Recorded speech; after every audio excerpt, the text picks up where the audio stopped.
Sejam bem-vindos às Conversas Ativo. O Ativo Banco vai, a partir do próximo sábado, que é Dia da Conservação da Natureza, apadrinhar um gibão de mãos brancas do Jardim Zoológico. Como é para nós importante a vossa opinião, também nos ajudarão a escolher o nome para este afilhado. E hoje vamos estar à conversa com Tiago Carrilho, biólogo. Coloque as suas perguntas nos comentários deste live e responderemos em direto. Atenção que às primeiras 5 perguntas que sejam feitas no âmbito do tema do programa serão atribuídos convites duplos para visitas ao Jardim Zoológico. Olá, Tiago, boa noite. Olá, boa noite. Antes de mais, gostaria que nos falasse aqui um bocadinho do afilhado do Ativo Bank. O gibão de mãos brancas tem vários pontos de interesse. Um deles é que eu acho que condiz perfeitamente com o nome do Ativo Bank, porque é um animal que, quando está ativo, é bastante ativo e bastante rápido. Ele tem inclusivamente uma estratégia de se deslocar, que é uma estratégia de braqueação, que é pondo um braço à frente do outro, o que faz com que ele seja bastante rápido a saltar de uma copa para a outra, portanto, ia movimentar-se de uma copa da árvore para outra. E quando vem ao chão, ele é bípede, tal e qual como nós, um bocadinho mais desengonçado, portanto, vai abrindo os braços para se equilibrar, mas é bípede tal e qual como nós andamos de um lado para o outro. Eu aproveito aqui para revelar já os nomes que vão à votação no próximo sábado. Nas nossas redes sociais, acompanhem-nos sempre no Facebook e no Instagram e estejam atentos sempre aos nossos passatempos. Isto é apenas os nomes que nós pensámos e que gostaríamos que realmente fossem os nossos fãs a escolherem, mas já agora o Tiago também quer a sua opinião. Vamos ter a votação ativo, Giba Ativo e TICAS, que é um acrónimo dos valores do Ativo Bank. Eu gosto do Giba Ativo, porque junta aqui o gibão e o ativo, e do ponto de vista científico é real, não é? Portanto, ou seja, portanto, o gibão é um animal que é bastante ativo, portanto acho que junta aqui os dois pontos, que tornam o nome bastante interessante. Portanto, já temos um voto a favor do sim, Giba sim, Ativo. claro que sim. Agora vamos falar um bocadinho aqui do papel do Jardim Zoológico. Acredita que esta aproximação entre as pessoas e os animais no mesmo ambiente pode motivar as pessoas à conservação da natureza? Eu penso que sim. Eu acho que posso dar aqui já um exemplo. Nós no Zoo, no Jardim Zoológico, quando trabalhamos sempre para que as pessoas tenham, de alguma forma, na sua visita, consigam criar uma ligação emocional com as espécies que nós temos lá no Zoo. E é muito mais fácil nós termos ou seja, haver a criação dessa ligação emocional quando a pessoa está a ver o animal. Quase de certeza que nós nos lembramos da primeira vez que vimos um elefante ao vivo, mas não nos lembramos da primeira vez que o vimos na televisão ou num livro. E é precisamente nesta ligação, nesta primeira ligação que se cria, que depois nós queremos que as pessoas saiam do Zoo motivadas e sensibilizadas para aquilo que é a conservação da natureza. Claro que idealmente, ou seja, e apesar de haver uma aproximação maior daquilo que é quando uma pessoa vai ao Jardim Zoológico, evidentemente no Jardim Zoológico existem barreiras, não é? Portanto, e a ideia é nós podermos ver os animais com os seus comportamentos naturais, para não criar também uma proximidade demasiado, ou seja, não há ideia, não é ideia haver o toque, mas é a ideia de nós podermos ver de facto estes animais, que são animais que muitos portugueses provavelmente não teriam a oportunidade de ver de outra forma, que podem ver ali no Jardim Zoológico. E o Jardim Zoológico, grande parte dos zoológicos, se calhar não todos, também salvam espécies ameaçadas de extinção, trazendo-os para um ambiente seguro. Quer-me falar um bocadinho sobre isso? Sim, em primeiro lugar, acho que a primeira linha de impacto, se calhar, até tem a ver com aquilo que estávamos a falar aqui também, ou seja, esta linha de impacto que nós temos de as pessoas poderem ver espécies que não conhecem e poderem perceber quais é que são as ameaças destas espécies. Portanto, acho que é o primeiro passo para conseguirmos conservação. Portanto, isto do ponto de vista, se calhar, de educação e daquilo que as pessoas podem aprender quando vão ao Jardim Zoológico. Claro, depois temos a outra linha, que é outra das missões do Jardim Zoológico, portanto, já falámos da educação, a outra linha que é a conservação, que tem a ver com, portanto, os animais que nós temos hoje em dia no jardim, ou já nasceram ali, ou vêm do outro Jardim Zoológico. Portanto, nós estamos ligados numa rede, portanto, o Jardim Zoológico foi membro fundador da EASA, que é a Associação Europeia de Zoos e Aquários, portanto, e esta rede troca animais entre si para garantir a viabilidade genética das espécies, ou seja, vou dar um exemplo, vamos imaginar que por exemplo, agora nasceram os tigres no Jardim Zoológico. O que vai acontecer é que assim que esses tigres atingirem a maturidade sexual, portanto, essas crias vão para outros jardins zoológicos que nós, à partida, sabemos que geneticamente nada tem a ver com a família que lá estava, portanto, com o macho e com a fêmea que lá estava. Portanto, e é nestas trocas que nós garantimos, portanto, que as espécies estão saudáveis do ponto de vista genético. Isto numa primeira linha de impacto. Numa segunda linha, a ideia eu costumo dizer que os jardins zoológicos são como arcas de Noé. Ou seja, a ideia é nós termos os animais, claro que ao termos estes animais também assumimos compromissos com aquilo que está a acontecer no habitat e reintroduzimos esses animais no habitat natural. Ou seja, invertemos aqui um pouco o processo. Antigamente, se nós formos estudar a história dos jardins zoológicos, íamos buscar animais à natureza. Agora é exatamente o contrário que nós fazemos. Nós temos os animais no zoo, eles nascem no zoo e a ideia depois é reintroduzir esses animais no habitat natural. E temos vários exemplos, como o caso, por exemplo, do leopardo da Pérsia ou do Adax, que são animais, alguns deles que até chegaram mesmo ao valor zero em determinadas regiões e que o nosso jardim zoológico contribuiu para a sua reintrodução. Ainda bem, não é? Nós temos aqui uma primeira pergunta, que é do Rafael Botelho, que vai ao encontro desta pergunta que acabei de fazer, que é de que maneira o jardim zoológico ajuda na conservação de todas as suas espécies?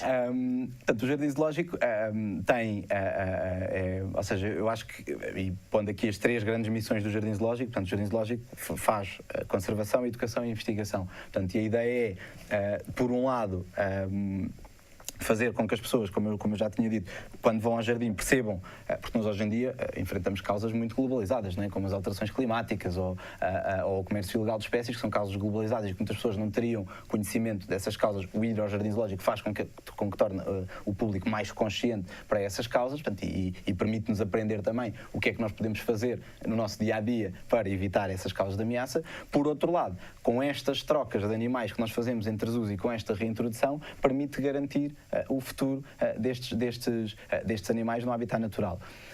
Claro que, quando falamos de uma reintrodução, estamos a falar de um processo que é bastante trabalhoso, ou seja, nós para conseguirmos fazer uma reintrodução, muitas vezes são precisos anos, porque nós, quando fazemos a reintrodução, fazemos algum trabalho no habitat natural, muitas vezes vários zoos juntam-se para criar um projeto e só no fim de garantir que estão todas as condições reunidas no habitat natural é que levamos a espécie para o habitat natural, para um centro de reprodução e depois são as crias que são reintroduzidas. Portanto, ou seja, é um trabalho que tem que haver este seguimento, mas que tem mesmo que acontecer, porque de outra forma seria impossível recuperar algumas destas espécies. E porquê é que existem realmente espécies que têm que estar ao cuidado humano? Eu acho que posso dar. Eu estou no Jardim Zoológico, vai fazer em outubro deste ano 12 anos. E muitas vezes as pessoas levantam-se essa questão, porque se nós olharmos, nem todas as espécies estão mesmo naquele limbo de ameaça. Algumas espécies estão ou quase ameaçadas ou vulneráveis. Portanto, e porquê é que nós temos essas espécies lá? E muitas vezes as pessoas até perguntam isto. Porque eu, quando entrei para o jardim, vou dar o exemplo do Bom, que é um antílope africano, ele estava com um estatuto de ameaça muito baixo, ou seja, praticamente não estava ameaçado. E passado 6 anos continuam com o mesmo estatuto e agora, na última vez que foi feita uma avaliação pela IUCN, em 2015, ele passou a estar criticamente em perigo.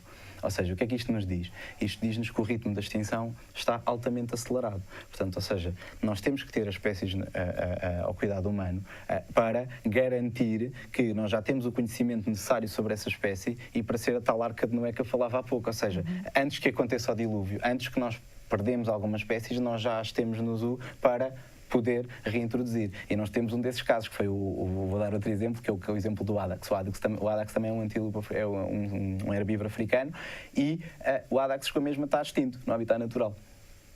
E foi o nosso jardim zoológico, em parceria com outros zoos, que reintroduziu, na altura, portanto, quando se faz uma reintrodução, selecionam sempre vários animais de vários zoos, neste caso é um animal de manada, para formar uma manada, e o que acontece é que hoje em dia estima-se que já possam andar a cerca dos 1.000, 1.200, ou seja, ainda não são muitos, mas já é um princípio para recuperar esta espécie.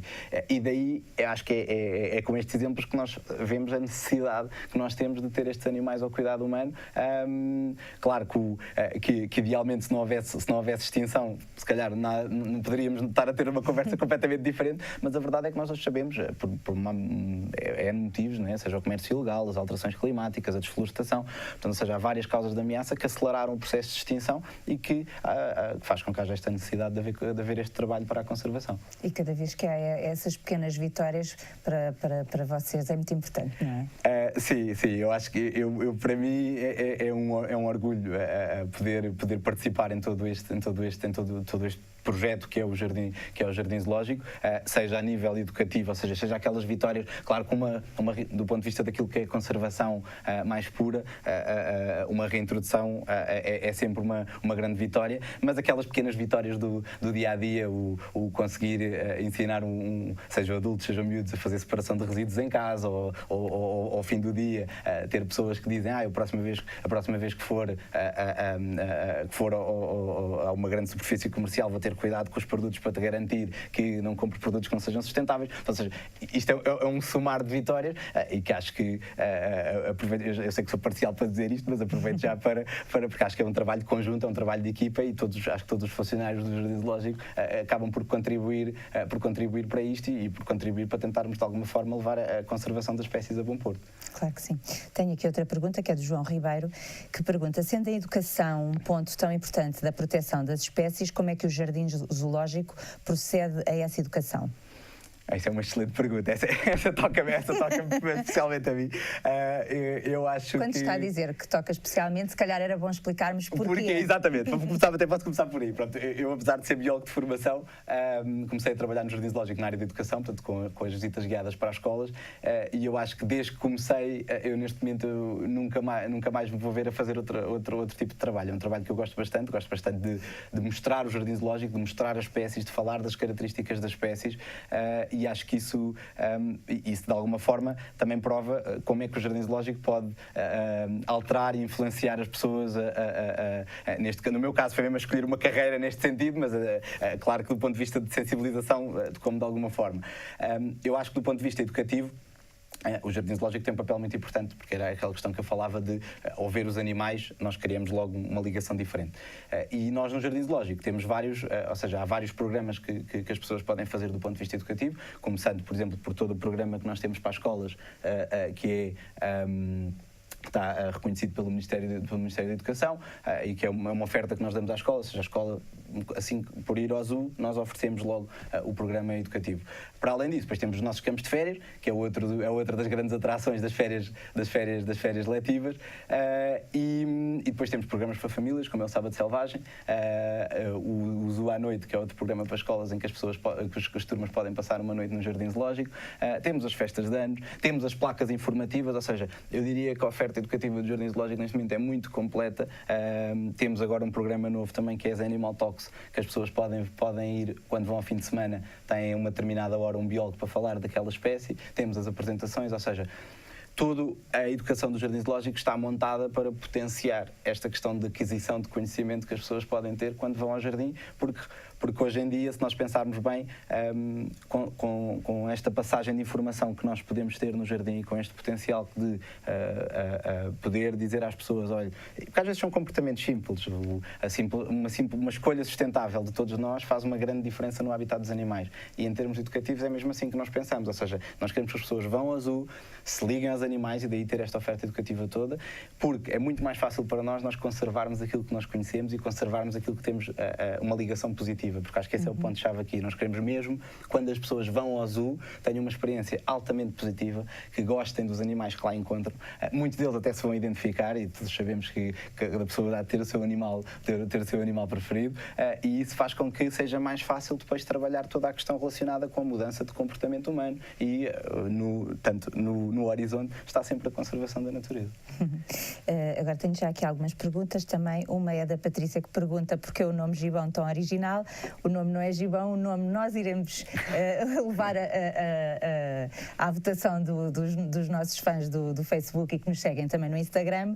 O Gibão é mesmo a espécie. Exatamente, o nome do Gibão é mesmo o nome da espécie. Já agora, só para fazer já aqui um acrescento, o Gibão, neste caso chama-se Gibão de mãos brancas, porque apesar deles poderem, consoante a zona, ter várias cores, as mãos deles são sempre brancas. Portanto, o nome será Gibão de mãos brancas e é mesmo o nome comum da espécie.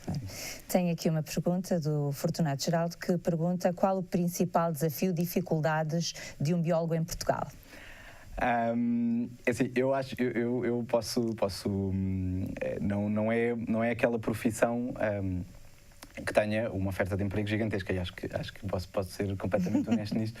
Agora, o que eu acho é que a biologia, tal e qual como qualquer profissão, eu acho que as pessoas devem fazer porque gostam mesmo. E a biologia mais do que qualquer outra, porque a biologia mais que qualquer outra, entre outras, como é óbvio. Sim. Mas a biologia, eu acho que se faz mesmo por paixão e por gosto. E acho que a dificuldade aqui principal é arranjar emprego, não é aquele tipo de profissão que nós vamos ver os classificados do jornal ou vamos à procura e está lá. Agora, eu acho que quando nós decidimos que queremos ir para a biologia, e vou falar pela minha experiência pessoal, eu acho que quando nós gostamos.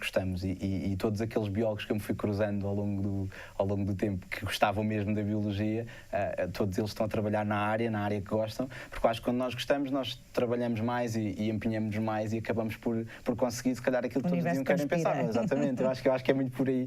A mim também me avisaram, disseram, tens uma excelente média, porque é que vais para a biologia, podias ir para outro tipo de emprego, mas era mesmo aquilo que eu gostava e nunca senti de alguma maneira, sei que é difícil, como é óbvio, e hoje em dia nós sabemos que arranjar emprego poderá não ser fácil em muitas áreas, mas eu acho que e no caso, não sei se é o caso de quem fez a pergunta, está a pensar em ir para a biologia, se gostar, vai conseguir. Eu não tenho dúvidas nenhumas, quando nós gostamos mesmo, conseguimos mesmo.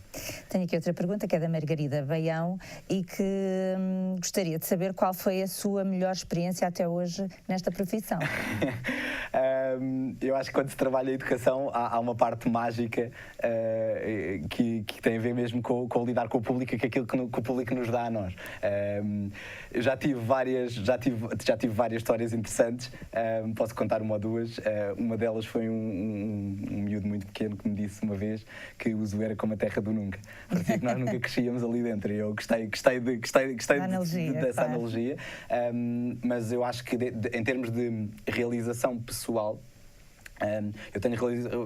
acho que é dividida em dois parâmetros, que é o primeiro, eu faço a gestão de uma equipa que faz as visitas guiadas, e para mim nada me dá mais gosto do que ver essa equipa a crescer e a desenvolver a mesma paixão que eu desenvolvi enquanto estou no Jardim Zoológico, e depois vê-los a trabalhar e a começar a mudar as mentalidades também, tal e qual como eu tenho tentado fazer nos últimos anos. Por outro lado, é quando, por exemplo, às vezes vou na rua, ou vou em Lisboa, eu vivo aqui em Lisboa, e tenho pessoas que vêm ter comigo, ainda me lembro daquela visita e agora lá em casa toda a gente separa o lixo, toda a gente, portanto, isso são estas pequenas, não sei porque a Tavi pode achar que são, mas para mim deixa-me o coração cheio, porque de facto eu acho que mudar o comportamento humano não é fácil, e quando eu vejo tanto uns de um lado, tanto em termos de equipa a crescer de lado, ou então ser abordado por pessoas na rua, ou às vezes já numa segunda ou terceira ida ao Jardim Zoológico, e que vêm ter comigo e me dizem, ainda me lembro daquela visita que fizemos cá, e hoje em dia lá em casa reduzimos imenso o consumo de energia, portanto, porque isso no fundo eu acho que nós trabalhamos, é ganho que nós trabalhamos. Agora, eu também acho que esta pergunta feita a todos os funcionários do zoo, todos teriam certamente uma resposta diferente, porque o zoo é um mundo muito grande, e certamente depois as pessoas também acabarão por ter uma satisfação muito grande. E esta mesma pergunta, qual foi a sua melhor experiência até hoje, mas relacionada com os animais? Com os animais, há uma história que aconteceu-me logo. Eu estava no meu primeiro ano de zoo. Claro que, evidentemente, os exemplos que eu já dei de reintrodução mas esses são mais indiretos, na medida em que é o projeto todo que vai. Agora, a mim mesmo, eu acho que a principal experiência que eu tive que me marcou, eu sempre gostei muito dos animais do mar. E no fim de trabalhar no zoo, comecei a gostar muito dos animais de terra. E isto teve a ver diretamente com uma experiência que eu tive, que foi, eu estava a observar os orangotangos, que é um animal, vive na mesma região geográfica que o gibão. Já agora vamos fazendo aqui algumas analogias para as pessoas ficarem a conhecer também mais o gibão. E de facto, onde? Que é a zona ali da Ásia, Sumatra, portanto, ou seja, toda a zona da Indonésia, portanto, tanto os gibões como os orangotangos vivem nessas regiões, em florestas tropicais. Portanto, e de facto eu comecei a observar o orangotango, e ele teve dois comportamentos que me deixaram absolutamente deliciados. Um foi ele ter tido a capacidade para beber água, portanto ele tentou chegar com a mão à água, não conseguia, e então foi buscar uma saca, que nós pomos lá para eles brincarem, molhou a saca que já estava a chegar na água e depois bebeu a água que estava a escorrer da saca, e logo aí eu fiquei desperto. E depois a seguir ele teve um comportamento que foi absolutamente excepcional, que foi ele agarrou na água que tinha conseguido e foi dar à fêmea.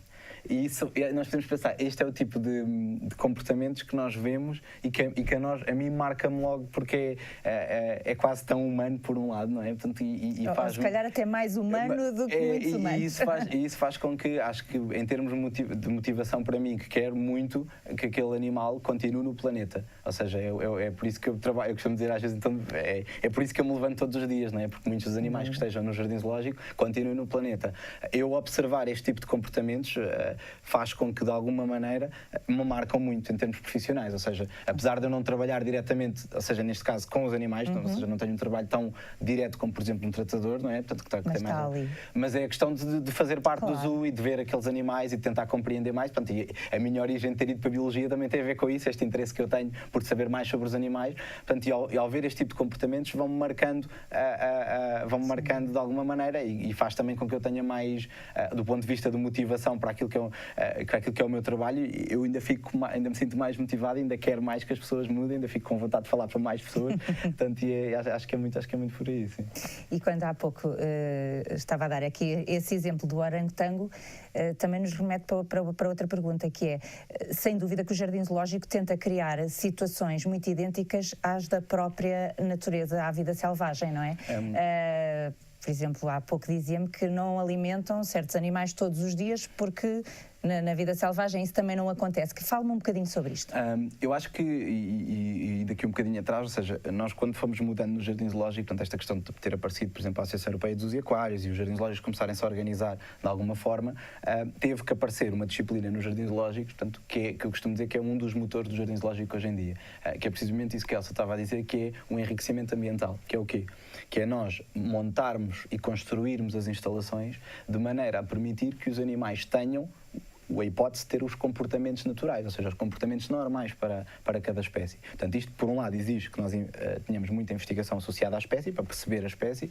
Por outro lado, faz com que os animais possam estar o melhor possível, portanto, ou seja, tentamos que eles tenham essas oportunidades para estar em bem-estar e, por outro lado, que eles possam fazer também escolhas. Por exemplo, antigamente nós tínhamos um comedor onde punhamos a comida e eles iam lá buscar. Hoje em dia, a maior parte dos animais, a comida é escondida, é espalhada, pode haver dias de jejum. Para quê? Para, no fundo, o animal perceber e poder ter o comportamento de procura de comida. Quem diz procura de comida diz, por exemplo, o facto de termos plataformas de madeira. Agora até só para fazer aqui a ligação, vou descrever tudo o que se passa à volta do gibão, até para quem nos está a ver poder ter também essa noção mais aprimorada. Portanto, o gibão tem aquilo que nós chamamos uma ilha, que é o quê? É uma instalação que tem água à volta, portanto, muitos destes animais, portanto, alguns dos primatas têm algum receio de água e nós usamos a água como barreira, que é uma barreira muito mais natural, tanto para quem vê como para quem está, e acaba por ter logo outro impacto, até do ponto de vista de educação. Depois, temos uma estrutura construída em madeira. Como o gibão é um animal predominantemente arborícola, ou seja, passa muito tempo na copa das árvores, nós temos que ter estruturas que permitam que ele consiga trepar. Então nós vamos ter várias estruturas de madeira com cordas e ele consegue fazer braquiação, consegue andar nas estruturas tal e qual como se estivesse na floresta. Por outro lado, temos uns cestos, que é onde nós pomos a comida, portanto ele é essencialmente frugívoro, portanto, ou seja, come fruta. Pode eventualmente comer um inseto ou outro, mas principalmente eu diria que 95% da alimentação dele é herbívora e dentro dessa herbívora, fruta. Portanto, nós conseguimos nivelar este cesto a pôr a várias alturas, tal e qual como ele adquire o alimento no habitat, não é sempre na mesma altura, portanto vai adquirindo a várias alturas, portanto, e o tratador consegue pôr o cesto mais baixo, mais alto. Por outro lado, também tem umas casas onde tem uma lâmpada, portanto, um animal de floresta tropical é um animal que vive num clima relativamente constante. O clima aqui de Lisboa até é bastante bom para os animais de floresta tropical, mas o facto de haver essa casa com essa lâmpada permite ter a lâmpada acesa quando está mais frio e ele entra lá para dentro e consegue escolher se quer estar numa zona mais quente ou numa zona mais fria cá fora. Ou seja, isto para dizer o quê? Que tudo neste momento é pensado para garantir que o conforto dos animais está assegurado e que caminhamos para uma linha de bem-estar. E também é muito importante, quando se fala de bem-estar, falar numa questão de escolha. Portanto, isto que eu estava a dizer, de ele poder escolher se quer estar dentro da casa onde está mais quente ou quer estar mais abaixo. Portanto, nós não podíamos pôr só, não podíamos ter só o chão e uma plataforma muito alta. Não, temos que ter vários níveis para eles poderem escolher se quer estar mais acima, mais abaixo. Porque se nós pensarmos naquilo que é a realidade de um animal no habitat natural, eles estão permanentemente a fazer escolhas. Claro. Então o enriquecimento ambiental, que é essa disciplina que eu estava a falar, vem trazer para os animais esta hipótese de ter escolha e esta hipótese de ter comportamentos naturais. Outro comportamento muito interessante do gibão, e que também tem a ver com isto, o enriquecimento, antigamente nós tínhamos os animais praticamente, estavam em casais, depois iam acasalando, ficavam em família. Hoje em dia, todos os animais do jardim estão organizados da mesma forma que estivessem no habitat natural. No caso do gibão, pode viver em casais, portanto nós temos um casal com crias no Jardim Zoológico neste momento, e é muito importante porque os gibões, tal e qual como nós, são animais bastante sociais, ou seja, eles passam muito tempo naquilo que nós chamamos, do ponto de vista técnico, chama-se o allogrooming, que é eles catarem-se uns aos outros, fazerem festa uns aos outros, tratarem do pelo. Eles podem chegar até às 12 horas a tratar uns dos outros, portanto é muito importante que eles estejam em grupo, neste caso dos gibões, e não estejam sozinhos, porque se estivessem sozinhos perdiam logo estas... Reparem, é quando se nós retirássemos 12 horas da vida daqueles gibões, daí tudo isto tem que ser assegurado para todas as espécies, evidentemente, não pode ser só para esta ou para aquela, todas as espécies temos permanentemente a pensar nisto. Temos aqui outra pergunta do Vasco Gaioso Henriques, que pergunta se o Jardim Zoológico tem alguma parceria ou iniciativa no âmbito da proteção dos oceanos. O Jardim Zoológico, sim, que tem, ou seja, o Jardim Zoológico, nós tentamos sempre, sempre que podemos e sempre que é possível, nós tentamos sempre associar-nos com organizações que trabalhem na questão da conservação. No caso dos oceanos, portanto, uma primeira linha de impacto que nós temos é nós também funcionamos como centro de recuperação, ou seja, já recuperámos tartarugas, já houve, por exemplo, uma vez um derrame de petróleo na África do Sul, e como os nossos pinguins também são os pinguins da África do Sul, nós atuámos e contribuímos com um projeto nesse sentido.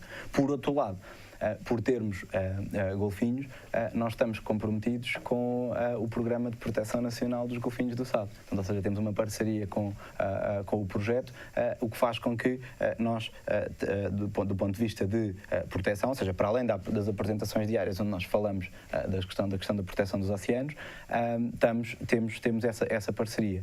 E isto acontece, já agora aproveito só para fazer aqui a ponto, há muitos animais que nós temos esses animais no zoo e automaticamente, assim que temos esse animal no zoo, comprometemos com algum tipo de conservação feita no habitat. É o caso dos golfinhos, que é tanto a nível técnico como a nível, por exemplo, o ano passado tivemos mesmo ali nos Ferris, em Troia, os nossos educadores a falar da problemática do lixo marinho, e temos também, por exemplo, vou dar outro exemplo, não é marinho, mas com o koala, por exemplo, nós também temos um projeto em que nós partemos koalas no zoo, apoiamos financeiramente esse projeto. Isto do ponto de vista de zoo. Do ponto de vista educativo, nós fazemos parte da rede da Escola Azul, que é uma rede que está a surgir agora pela Direção-Geral de Proteção do Mar, e somos um dos parceiros, portanto, ou seja, nós neste momento estamos a ir para a questão marinha, porque é uma questão que também tem sido falado bastante ultimamente, a questão dos plásticos, portanto, ou seja, no ATL, por exemplo, temos um dia só dedicado à proteção dos mares, portanto, ou seja, nós tentamos sempre, porque a conservação é algo que tem que ser global, ou seja, nós não podemos só pensar só naquela problemática, temos de estar permanentemente, até porque muitas delas estão ligadas umas com as outras, não é? Portanto, muitas vezes... Infelizmente não nos faltam temas, não é? Exatamente, portanto, e daí nós tentarmos sempre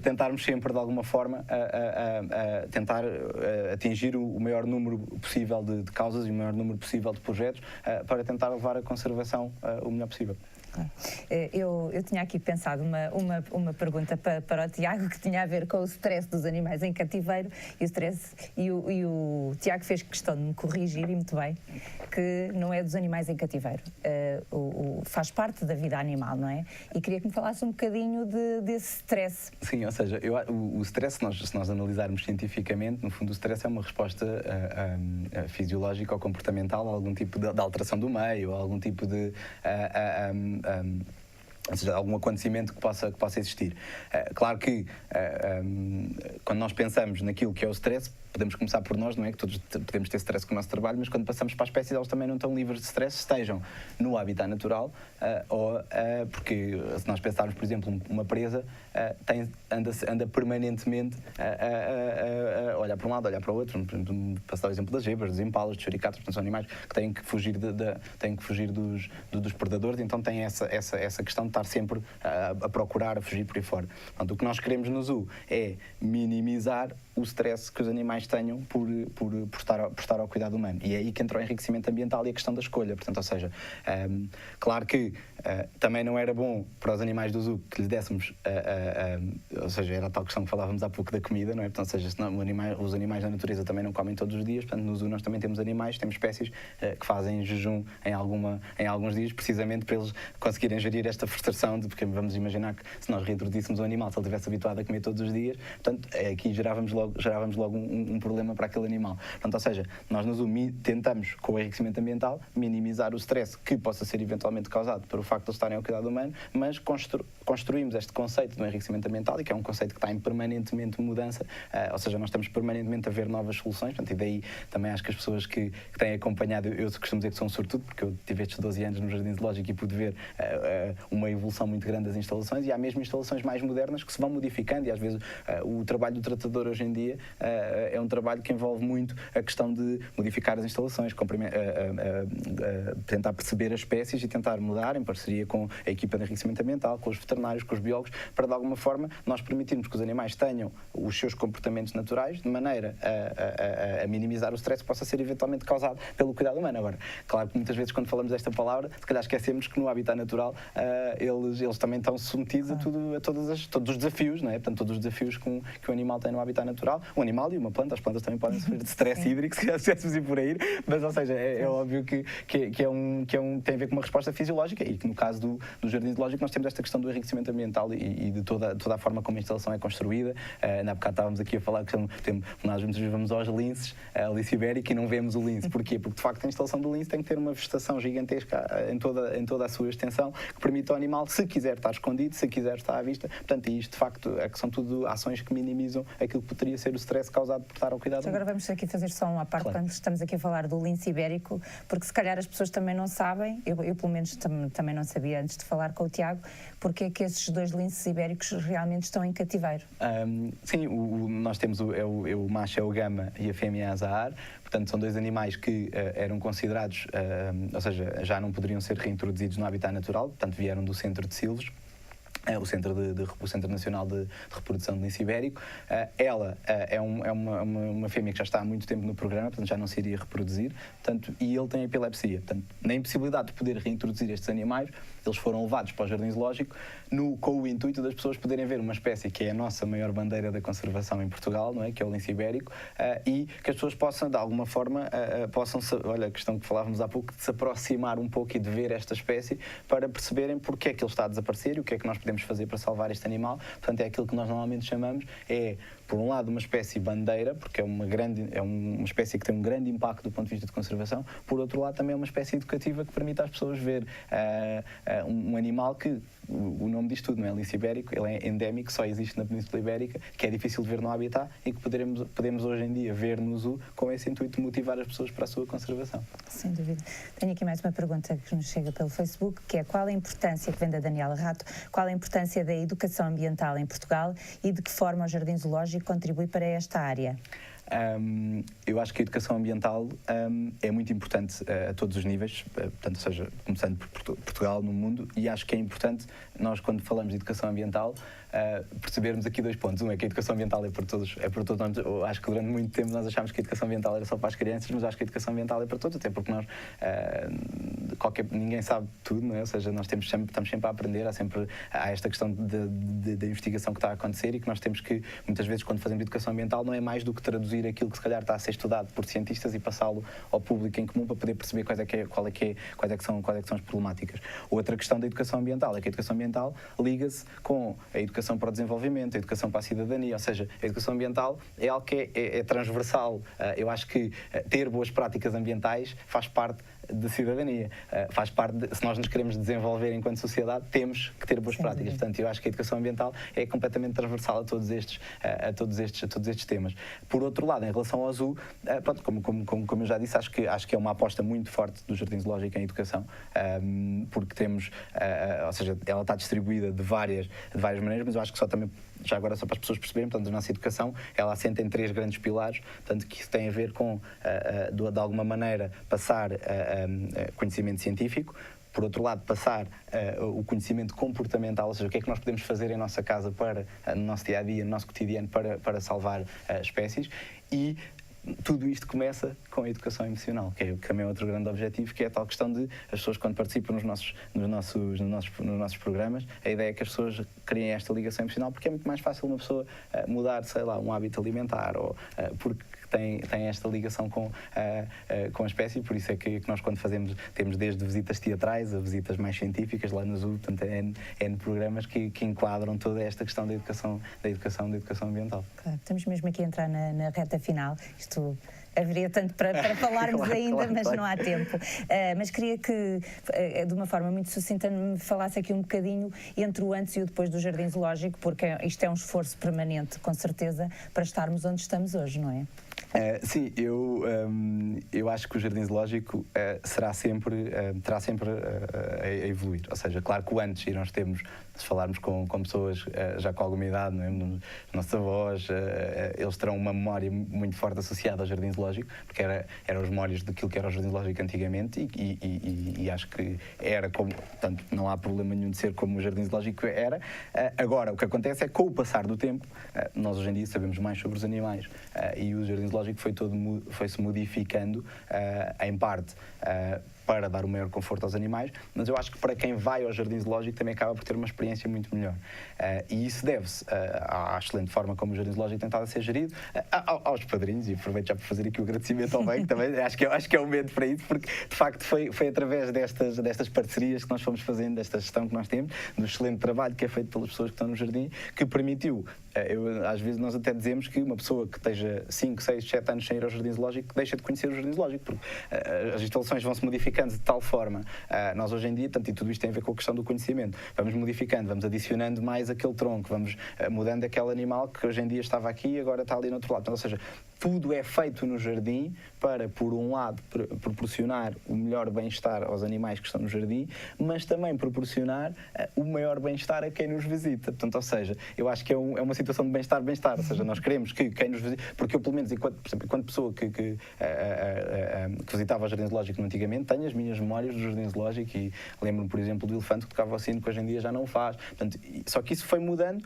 precisamente para, por um lado, para permitir maior conforto às espécies, por outro lado, para as pessoas poderem ver os animais como eles são, e hoje em dia nós temos um Jardim Zoológico completamente novo. A nível da educação também houve imensos aspectos que mudaram a nível da investigação. Ou seja, o Jardim Zoológico está em constante evolução. Acho que é uma obra, será sempre inacabada. Acho que sempre que chegarmos a um ponto vai sempre aparecer uma nova técnica. Há bocado falámos da questão, por exemplo, de nós vermos os animais acima da nossa linha de visão para termos sentimentos de respeito. Ou seja, há sempre novas técnicas que vão surgindo e que acabam por fazer com que o Jardim Zoológico esteja numa permanente evolução. Portanto, isso também se deve a toda a investigação e todo o trabalho que é feito no jardim. Eu vou colocar aqui mais uma pergunta, já estamos mesmo Claro, aqui. Esta será a última pergunta que eu vou colocar, que nos chega pelo Facebook, que é novamente do Vasco Caioso Henriques, que pergunta-te, ao nível individual, qual o maior contributo que as pessoas podem dar para a conservação das espécies? Que eu acho que isto é muito importante. É assim, eu acho que nós, se calhar muitas vezes, contrariamente àquilo que nós possamos pensar, nós às vezes somos muito levados a pensar que se eu só poupar água ou só separar resíduos não é uma coisa que tenha assim muito impacto. O primeiro passo é esse, é eu transformar-me a mim próprio e eu próprio ter consciência de o que é que eu devo fazer. Portanto, eu acho que em termos individuais, se eu falar mesmo só a nível individual, eu acho que esta tomada de consciência para os pequenos gestos, e que são vários, e que, apesar eu costumo dizer sempre isto, o ser humano é muito averso a mudar, ou seja, nós temos muita dificuldade em mudar, mas depois no fim de mudar nós conseguimos. Portanto, eu acho que não é difícil, é só ganhar o hábito. Mas mais do que isso, portanto, ou seja, o primeiro passo será eu fazer a minha própria mudança individual. Depois, se eu quiser que a minha mudança individual vá para outro campo, é tentar contagiar as pessoas que estão à minha volta. Ou seja, eu acho que isso é muito importante. Ou seja, não é ser... não tem que estar sempre a pôr, como muitas vezes, a pôr o dedo na ferida, assim, a dizer, não estás a fazer separação de lixo. Não, é eu ser o exemplo e poder mostrar isso às outras pessoas. Portanto, eu acho que acho que tem mesmo que ser por aí, que eu primeiro faço a mudança em mim próprio e há vários pequenos gestos que eu posso ter, portanto, relacionados com os consumos, que nunca... raramente não precisam de ser, as pessoas dizem, para ser protetor do ambiente tem que ser extremista. Não é preciso ser extremista. Claro. Portanto, pode-se ter uma vida perfeitamente normal e não ir pelo extremismo. Mas, por outro lado, depois também é não guardar isso só para mim e é envolver-me em mudar as pessoas que estão à minha volta, porque depois vai-se contagiando e vai-se criando uma onda de boas práticas e de bons comportamentos ambientais. Pronto, outra forma que as pessoas têm de ajudar o ambiente é visitar o Jardim Zoológico e ver o gibão de Mãos Brancas, por exemplo, que é outra forma, porque nós agradecemos a visita por todos e mais alguns motivos e para poderem continuar a apoiar todo este projeto de conservação que nós temos estado aqui a falar. Eu sou uma otimista e acredito que as próximas gerações estejam muito mais sensibilizadas a terem estes comportamentos ambientais mais sustentáveis. Claro que sim. E vou pedir umas breves notas finais. Eu queria, ou seja, acho que hoje em dia um bom jardim zoológico é um local onde se respira conservação. Portanto, eu acho que isso é muito importante. Acho que em termos de mensagem que transparece do jardim, acho que esta questão das pessoas perceberem que o jardim zoológico é uma ferramenta para a conservação que tem todas estas questões associadas e as pessoas também perceberem que, ou seja, o jardim zoológico vai estar em permanente mudança é extremamente importante. Por outro lado, acho que o trabalho que tem sido feito ao nível do apadrinhamento, e deixo já aqui o meu obrigado porque é por apadrinhamentos dos nossos animais que nos permitem continuar a fazer o trabalho, e se é um trabalho que, por um lado, como já estive aqui a explicar, tem todas estas questões relacionadas com a conservação, com a educação, a investigação. A mim, a título pessoal, é o trabalho que eu gosto de fazer. Portanto, ou seja, no fundo, qualquer apadrinhamento que aconteça permite-me continuar a fazer o trabalho, que é o trabalho que eu mais gosto de fazer e que não me vejo fazer mais nada. Portanto, até por aí agradeço já 2 vezes. Por outro lado, em termos de nota final, eu acho que posso dar os parabéns a todas as pessoas que trabalham no Jardim Zoológico e que ao longo dos anos contribuíram para isto, porque o Jardim Zoológico tem 134 anos, foi uma empresa que se foi construindo ao longo do tempo e que neste momento deve-se, o trabalho que está feito no Jardim Zoológico deve-se a todas as pessoas que lá estão, desde tratadores, educadores, jardineiros, vigilantes, todos, o marketing, todas as pessoas, que é uma infindável, é quase uma mini-cidade, às vezes as pessoas falam da Terra do Nunca também chamam uma mini-cidade, que trabalham ali, e eu acho que nos permite levar a conservação a bom porto, e tal e qual como é a Elsa, eu também sou um otimista de natureza, acredito que nós vamos conseguir dar a volta a isto, e acho que o futuro vai ser melhor, graças ao trabalho que é feito no Jardim Zoológico, a este tipo de divulgação, aos apadrinhamentos e à mudança das gerações futuras que vêm aí e que vão estar muito mais conscientes, eu acredito mesmo nisso, e acho que se não acreditasse não estaríamos aqui, não é? Portanto, acho que sim, acho que no futuro as coisas vão ter um caminho bastante melhor por tudo isto que estivemos aqui a falar. Também acredito. Obrigada, Tiago. Obrigado. E o Active Bank também acredita que faremos todos juntos um mundo melhor. E não se esqueça, no Instagram e no Facebook poderá sempre acompanhar este apadrinhamento. Chegamos assim ao final de mais um Conversas Active. Esteja atento à página de Facebook do Active Bank e saiba também quando será o próximo programa e qual o tema escolhido. Muito obrigada.